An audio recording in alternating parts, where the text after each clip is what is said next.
Hi there, and welcome to The Daily Gardener, a podcast about gardening, botanical history, and literature. I'm your host, Jennifer Ebling, and today is May 25th, and there are just 26 days until the first day of summer. Today we celebrate a man who changed his personal beliefs and life philosophy after studying nature. We'll also learn about a woman who writes about her lifelong relationship with the garden. We'll hear an excerpt about the spring garden with a bit of empathy for what it's like to be a weed. And we grow that garden library today with a fabulous reference for plant identification. And then we'll wrap things up with the son of a gardener who grew to love plants and nature and became one of America's best-loved poets. But first, here's today's curated news.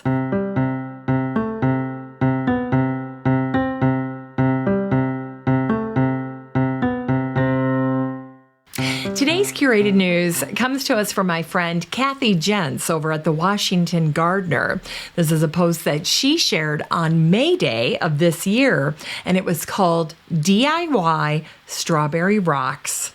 Kathy writes, "These little strawberry rocks are meant to fool creatures that attack your berries just as they start to ripen.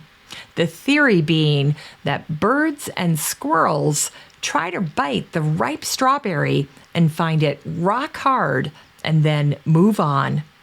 Kathy wrote, "I didn't want to net my strawberry bed for fear of a bird or other creature getting caught in the netting and dying.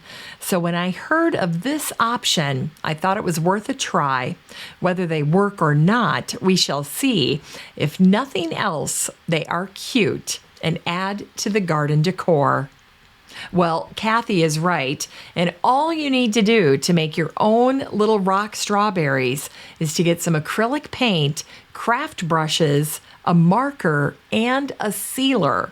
And so really quickly, here are the instructions. You're going to grab some small stones that are about strawberry size and strawberry shaped, and then clean them and dry them. Put on a base coat of red paint, let that dry. You can then apply another coat and potentially more coats if need be. Then you're going to add the stem. This does not take much in terms of art. Anybody can do this. And then you just take a little black marker and you put on the little black dots to represent the seeds of the strawberry. And then after that, you apply a sealant. Now, in this case, what Kathy did is she just used clear nail polish. That's fantastic. My daughter's got loads of that laying around. And then when they're dry, you just place the rocks in and among your strawberry plants. But I think Kathy's right. These little rock strawberries are so adorable. They're so cute. And your kids will love to make these. Whether or not they actually keep the birds or the critters away from your berries, that remains to be seen. But I'm telling you, these little strawberries are still worth the effort. Plus, you can leave them out year-round or put them in a little bowl. I think they would be absolutely too sweet. You could use them as a table decoration. You could use them to fill up a pin holder. The options are endless. All right, now if you would like to check out this post by Kathy called DIY Strawberry Rocks, all you need to do is head on over to the Facebook group for the show, the Daily Gardener Community, and right there at the top is a little magnifying glass. You can type in the word strawberry, and Kathy's post will pop right up, and you'll see these cute little strawberry rocks. They're irresistible. And if you're not in the group, you can easily join by simply heading on up to the search bar in Facebook and typing in the words Daily Gardener Community, where you'd search for a friend and then request to join. And then all you have to do is quickly answer a handful of questions and I will admit you into the group. Now, with that said, I want to make sure that I welcome some of our new members from the past 2 weeks: Lisa Bennett, Katya Chemakova, Nancy Sharp, Rhonda K. Lyons, Judy Ford, Liberty Cole, Amy BC, Julius Cornides, Theophilus Osmundiame, Kelly Bedenbaugh Smith, and Nancy Schweibold. Welcome to all of you. And let me just say that I sincerely hope that I did not mispronounce your names too badly. In any case, I look forward to meeting you in the group and hearing all about you and your gardens. It's time for today's Botanical History.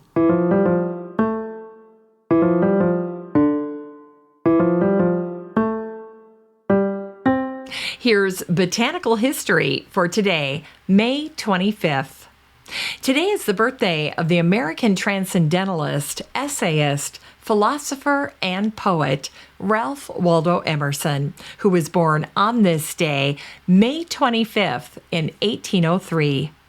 Ralph Waldo Emerson was a son of Boston, and by the time he finished his schooling at Harvard, he decided to go by his middle name, Waldo. He was his class poet, and he wrote an original poem for his graduation. 6 years later, on Christmas Day, he would meet his first wife, Ellen. 2 years after that, he lost her to tuberculosis. Her death eventually made him a wealthy man, although he had to sue his in-laws to acquire his inheritance. Deeply grieved after losing Ellen, Waldo eventually traveled to Europe, where he visited the Royal Botanical Garden in Paris. The experience was a revelation to him. At the Paris Garden, Waldo saw plants organized according to Jussieu's system of classification. Suddenly, Waldo was able to see connections between different species. The American historian and biographer Robert D. Richardson wrote, Emerson's moment of insight into the interconnectedness of things in the Jardin des Plantes was a moment of almost visionary intensity that pointed him away from theology and toward science. Upon his return to the States, Waldo befriended other forward thinkers and writers of his time, like William Wordsworth, Samuel Taylor Coleridge, and Thomas Carlyle. In 1835, Waldo married his second wife, Lydia Jackson.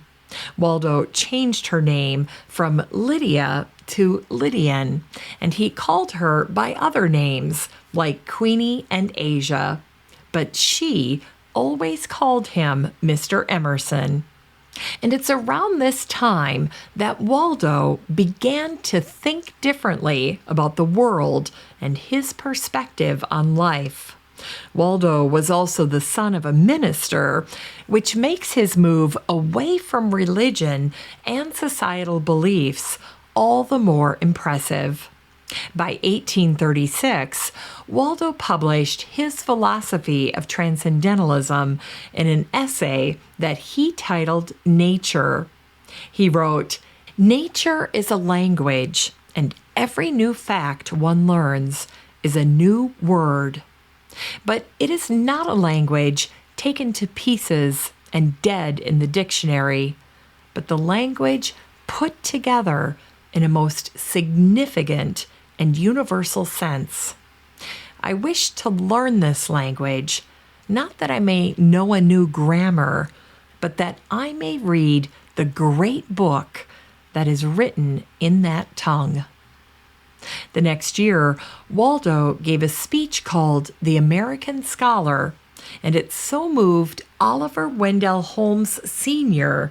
that he called Waldo's oration text America's Intellectual Declaration of Independence. Well, after his Nature essay, Waldo befriended Henry David Thoreau. And in late September of 1838, he also spent time with their mutual friend, the Salem, Massachusetts Unitarian minister and American botanist John Lewis Russell. During his visit, John and Waldo spent time together botanizing, and Waldo wrote about the visit in his journal. He reflected, a good woodland day or two with John Lewis Russell, who came here and showed me mushrooms, lichens, and mosses. A man in whose mind things stand in the order of cause and effect and not in the order of a shop or even of a cabinet. In 1855, when Walt Whitman published his Leaves of Grass, he sent a copy to Emerson. In return, Waldo sent Whitman a 5-page letter of praise. With Emerson's support, Whitman issued a second edition that, unbeknownst to Waldo, quoted a passage from his letter that was printed in gold leaf on the cover, and it said, "I greet you at the beginning of a great career." Well, Waldo was not pleased by this. He had wanted the letter to remain private. In the twilight of his life, Ralph Waldo Emerson was invited to join a group of 9 intellectuals on a camping trip in the Adirondacks. The goal was simple: to connect with nature. It was, after all, Ralph Waldo Emerson who had written, "Adopt the pace of nature. Her secret is in patience." Along for the experience in the Adirondacks was Harvard's naturalist Louis Agassiz, the great botanist that had visited Emerson, James Russell Lowell, and the American naturalist Jeffries Wyman. It was an incredible trip. It was Ralph Waldo Emerson who wrote, "The landscape belongs to the person who looks at it." And he wrote, "Write it on your heart that every day is the best day in the year." And he also wrote this popular garden verse, "The earth laughs in flowers." Finally, here's a little prayer that Waldo wrote, giving thanks for the gifts of nature. For flowers that bloom about our feet, for tender grass so fresh, so sweet, for song of bird and hum of bee, for all things fair we hear or see. Father in heaven, we thank thee.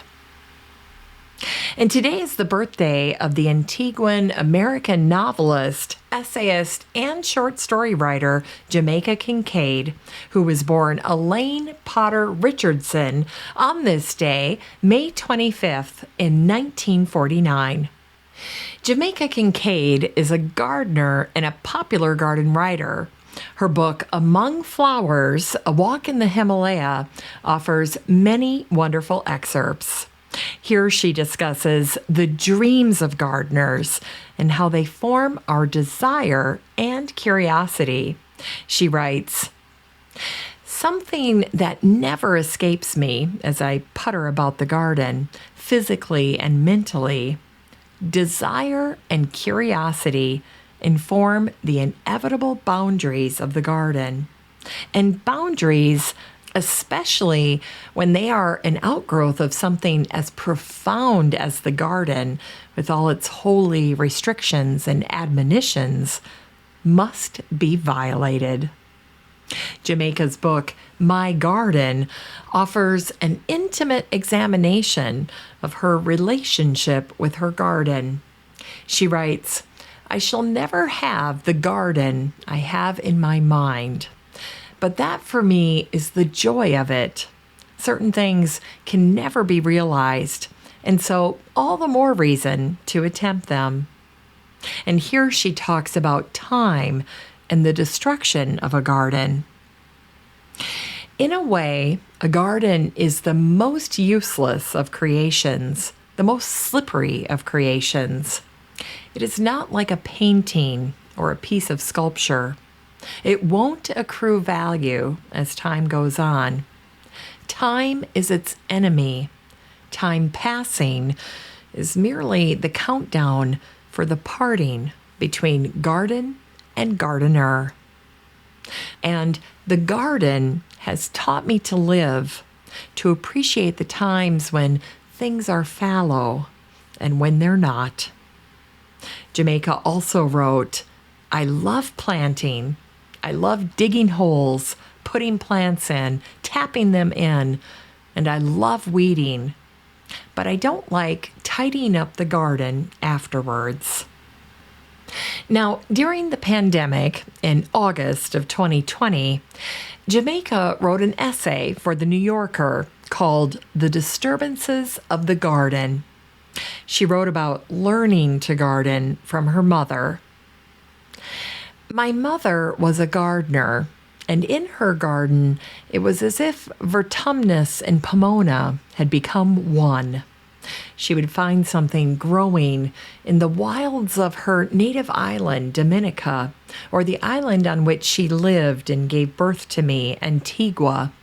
And if it pleased her, or if it was in fruit, and the taste of the fruit delighted her, she took a cutting of it. Really, she just broke off a shoot with her bare hands.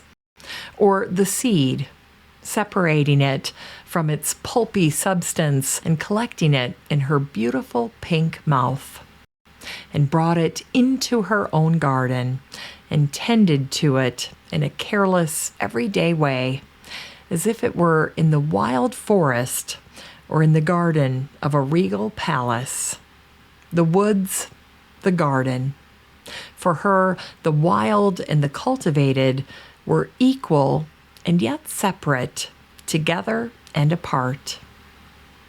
Later, Jamaica writes about her own relationship with the garden. She says, "But where is the garden, and where am I in it?"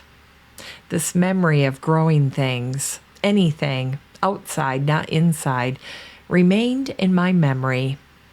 In New York City in particular, I planted marigolds, portulaca, herbs for cooking, petunias, and other things that were familiar to me, all reminding me of my mother, the place I came from. Those first plants were in pots and lived on the roof of a diner in a dilapidated building whose ownership was uncertain, which is the fate of us all. Ownership of ourselves and of the ground on which we walk, and ownership of the vegetable kingdom are all uncertain too. Nevertheless, in the garden, we perform the act of possessing. To name is to possess. I began to refer to plants by their Latin names, and this so irritated my editor at this magazine that she made me promise that I would never learn the Latin name of another plant. I loved her very much, and so I promised that I would never do such a thing. But I did continue to learn the Latin names of plants and never told her. Betrayal. Another feature of any garden. It's time for today's Unearthed Words.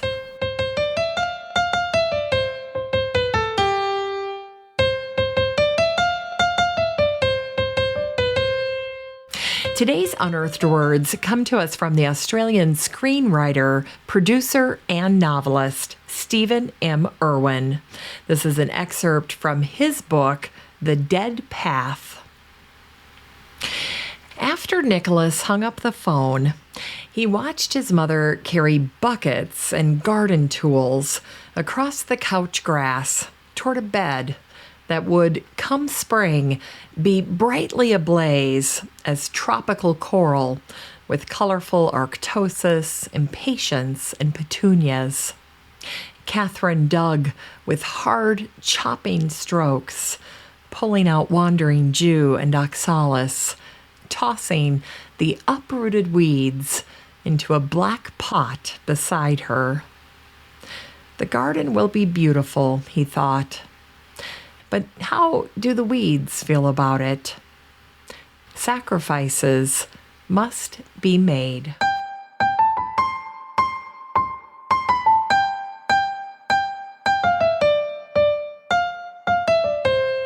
It's time to grow that garden library with today's book, Plant Identification Terminology by James G. Harris and Melinda Wolfe Harris. This book came out in 2001, and the subtitle is An Illustrated Glossary. Well, to me, this book is an oldie but goodie. I first bought my copy of this book back in 2013. And the purpose of this book is to help you understand the terms that are used in plant identification keys and descriptions. And it also provides definitions for almost 3,000 words. Now, if you're looking to improve your grasp of plant identification terminology, this book will be an invaluable reference. And just as a heads up, there are around 30 used copies that are reasonably priced on Amazon. But of course, they're not going to last forever. So if you're interested in this book, don't wait, don't sit on it. Make sure you act and get your copy, because after those used copies are gone, then the next lowest price is around $200. Now, this book is 216 pages of exactly what it says it is: plant identification terminology. And I should mention that there are also illustrations. You can get a copy of Plant Identification Terminology by James G. Harris and Melinda Wolfe Harris and support the show using the Amazon link in today's show notes for around $12.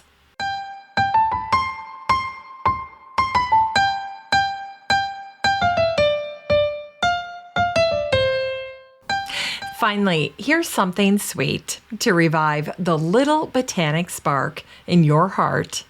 Today is the birthday of the Michigan-born poet, gardener, and the 1954 Pulitzer Prize winner for poetry, Theodore Roethke, who was born on this day, May 25th, in 1908. Ted wrote about nature and the American Northwest. He enjoyed focusing on the little things in life. His father was a gardener, a greenhouse grower, a rose lover, and a drinker. As a result, many of Ted's pieces are about new life springing from rot and decay. His best poem is often considered to be The Rose. The poem reminded him of his father so much that he could barely speak about the poem without crying. Today, garden signs and social media posts quote Ted's verse, "Deep in their roots, all flowers keep the light." Ted battled bipolar depression most of his life, and his darkness can be seen in his poem called The Geranium. It goes like this. When I put her out once by the garbage pail, she looked so limp and bedraggled, so foolish and trusting, like a sick poodle or a wizened aster in late September. I brought her back in again for a new routine: vitamins, water, and whatever sustenance seemed sensible at the time. She'd lived so long on gin, bobby pins, half-smoked cigars, dead beer, her shriveled petals falling on the faded carpet, the stale steak grease stuck to her fuzzy leaves. Dried out, she creaked like a tulip. The things she endured, the dumb dames shrieking half the night, or the two of us alone, both seedy, me breathing booze at her, she leaning out of her pot toward the window. Near the end, she seemed almost to hear me. That was scary. So when that snuffling cretin of a maid threw her, pot and all, into the trash can, I said nothing. But I sacked the presumptuous hag the next week. I was that lonely. Well, a sunnier and more tender poem written by Theodore Roethke was called Transplanting. Ted wrote the poem from the perspective of, quote, A very small child, all interior drama, no comment, no interpretation. Here's Transplanting by Theodore Roethke. Watching hands transplanting, turning and tamping, lifting the young plants with 2 fingers, sifting in a palmful of fresh loam, one swift movement, then plumping in the bunched roots, a single twist of the thumbs, a tamping and turning, all in one, quick on the wooden bench, a shaking down while the stem stays straight, once, twice, a faint third thump.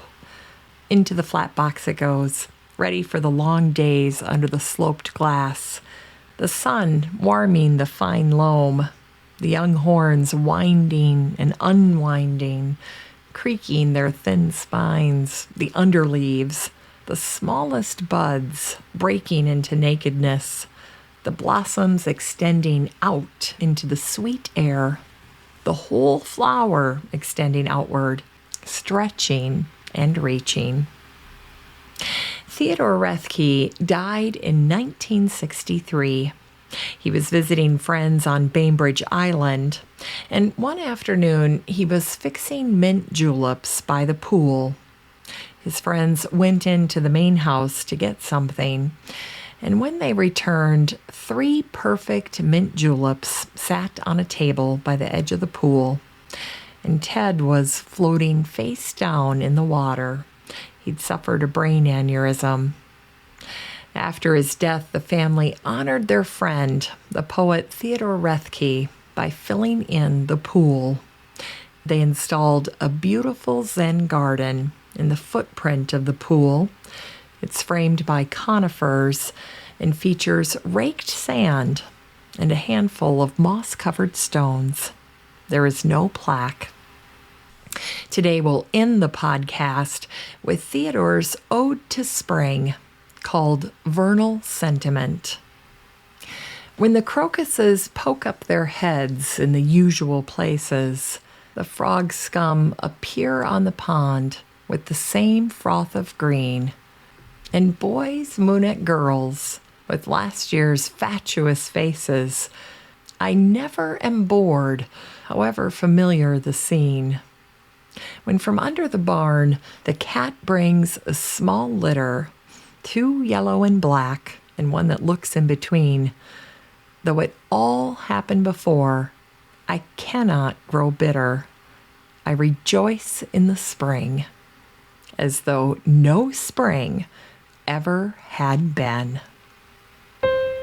Thanks for listening to The Daily Gardener, and remember, for a happy, healthy life, garden every day.